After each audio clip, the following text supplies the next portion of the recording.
the night over Pretoria began in an eerie, unnatural calm.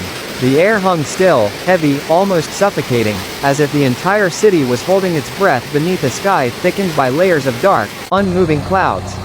Neighborhoods stood quiet, porch lights flickering, dogs restless, trees barely swaying, giving no hint that within hours, this peaceful suburb would be plunged into one of the most violent hail disasters South Africa has seen in years. Shortly before midnight, meteorologists monitoring storm activity noticed something unusual on the radar. A cluster of storm cells over the western corridor of Pretoria suddenly began intensifying. What started as an ordinary summer thunderstorm rapidly evolved into a supercell, its core tightening, its rotation strengthening, its energy building at a pace almost impossible to track in real time. Within minutes, the system escalated into a high-impact hail-producing storm capable of tearing apart rooftops and crippling infrastructure. The first rumble of thunder rolled across the suburbs like a distant explosion. Many residents barely stirred, assuming it was just another passing storm. But then the sky shifted, its color turning into a strange, electric gray blue, and powerful gusts of wind rushed through streets, bending trees and rattling fences. A low, vibrating hum pulsed through the atmosphere, the kind of sound that precedes only the most violent convective storms. Then it began. The hail fell violently, suddenly, without warning. Massive white stones, some as large as fists, crashed down in a deafening barrage. Roofs shook under the relentless impacts, windows shattered outward into the streets, and vehicles parked outside were instantly pummeled by the onslaught. For families asleep in their homes, the sound was overwhelming, like thousands of rocks being hurled from the sky. Children woke screaming, adults rushed to cover fragile windows, and many households fled to inner rooms or bathrooms, terrified the glass would explode inward. As the storm intensified, northern and western Pretoria took the heaviest beating. Roof tiles fragmented under the impacts, metal sheets bent inward, gutters tore away from walls, and skylights imploded. Some homes experienced localized ceiling collapse as accumulated hail and heavy rain punched through weakened roofing. Water poured into living rooms, bedrooms, and hallways, mixing with shattered glass, insulation, and chunks of roofing material. Outside, the destruction compounded rapidly. Streets filled with hailstones until they resembled frozen rivers. Layers of compacted ice rose from ankle-deep to knee-deep within minutes. Cars crawled helplessly through the icy sludge, engines struggling, tires spinning out. Others were stuck entirely, buried in white drifts or boxed in by fallen branches and debris. Emergency phone lines lit up with calls reporting broken roofs, destroyed windshields, collapsing carports, and homes taking on water. And then the second phase of the disaster struck. A torrential downpour followed the barrage of ice. As the heavy rain hammered down, it melted the upper layers of hail just enough to create fast-moving sheets of water. The city's drainage systems, clogged with ice, immediately overflowed. Water pushed upward through storm drains, turning intersections into churning flood pools. The mix of hail, mud, broken branches, trash, and roof fragments surged through neighborhoods like a cold, chaotic slurry. Residents in low-lying areas described water bursting beneath door frames, rising rapidly across floors, soaking furniture, destroying appliances, and ruining carpets. In some homes, the water mixed with piles of frozen hailstones, forming frigid currents that forced people to stand on tables and countertops to stay dry. Trees fell under the weight of ice, blocking roads and crushing fences. Power lines snapped, plunging several suburbs into darkness as thunderstorms continued to rumble over the region.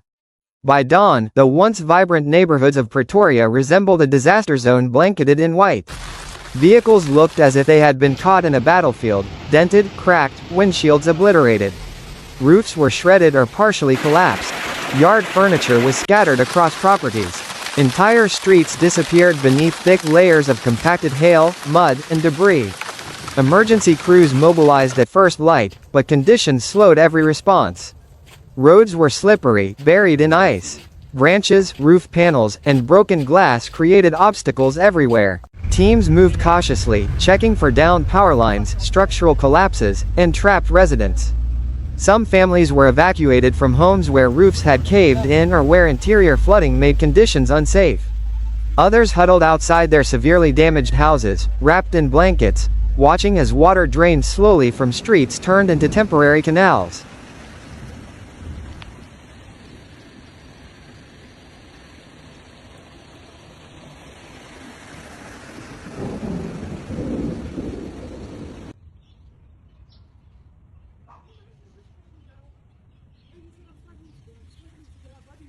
This was not just a hailstorm. It was a rare, fast-forming, high-intensity destructive event, one capable of reshaping entire neighborhoods in just a few hours. And for many residents, the night felt endless. A relentless mix of thunder, wind, ice, darkness, and fear. As the sun climbed over the horizon, it revealed a Pretoria transformed beyond recognition, an urban landscape bruised, broken, and frozen under a vast field of white.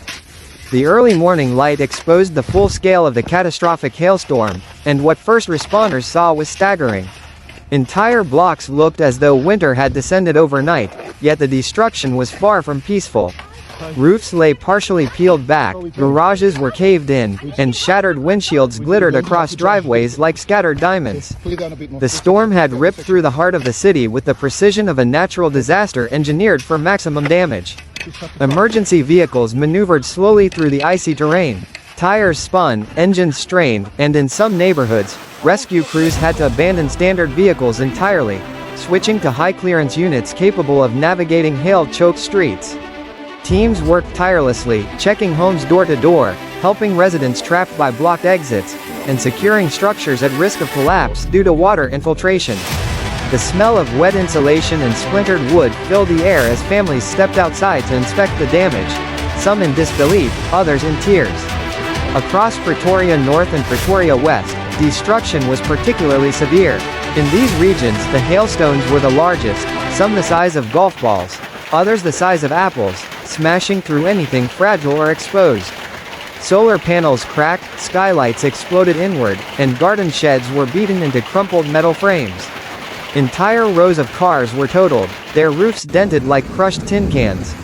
Insurance assessors would later call the event one of the most financially damaging hailstorms in the area's recent history. But the hail itself was only one half of the disaster. The immense volume of rain that followed played a devastating role in amplifying the chaos. When the stormwater surged into neighborhoods already clogged with ice, the flooding intensified dramatically. Waterlogged hail combined with mud, leaves, and debris to create thick, icy blockages in drainage systems, forcing water to spill into homes that had never experienced flooding before. Bedrooms soaked, living rooms ruined, flooring warped under cold water that lingered long after the storm had passed. Residents described scenes of chaos, ceilings dripping steadily, walls swollen with moisture, furniture floating in shallow pools. Many spent hours bailing water out with buckets, while others stood helplessly as more rain fell from weakened roofs. The sounds of cleanup echoed through the morning, shovels scraping hail off patios, generators humming, chainsaws cutting through fallen branches. Communities banded together, checking on elderly neighbors, assisting single parents, and clearing pathways to allow emergency teams quicker access. The temperature drop following the storm prolonged the ice, leaving large patches of hail unmelted even hours after sunrise. In some areas, schools delayed reopening due to unsafe conditions, and several businesses remained closed as owners assessed structural risks.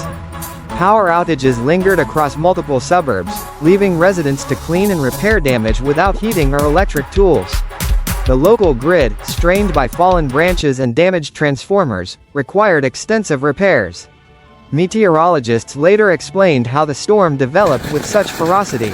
A collision of warm, moisture-rich air from the subtropics with a sharply descending cold upper-level front created perfect conditions for explosive storm growth. Updrafts inside the storm became exceptionally strong, recycling hailstones through multiple freeze-thaw cycles and producing the giant ice chunks that hammered Pretoria. These conditions were rare, but not unprecedented, as South Africa has seen an increase in severe convection events over the past decade, often linked to shifting climate patterns. Footage captured overnight showed terrifying moments. Hail pouring inside through torn open roofs, families huddled in hallways, cars sliding uncontrollably across icy roads, and streets submerged under a surreal mixture of rainwater and white ice. In one viral clip, a resident filmed hail falling so fast it looked like a waterfall of stones. Another video showed water bursting through a ceiling, cascading into a living room in a torrent of ice and brown water.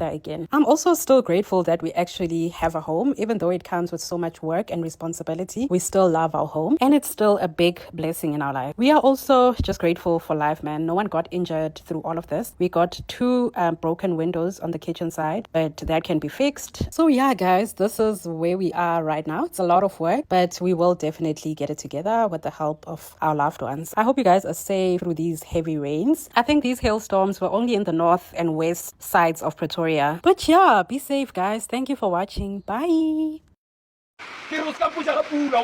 If you want to follow this story as it unfolds, and support our mission to bring clear, powerful, real-time coverage of global disasters, please like, share, and subscribe to Cataclysm TV. Your support helps us reach more people, raise awareness, and continue delivering in-depth reporting from the world's most critical disaster zones.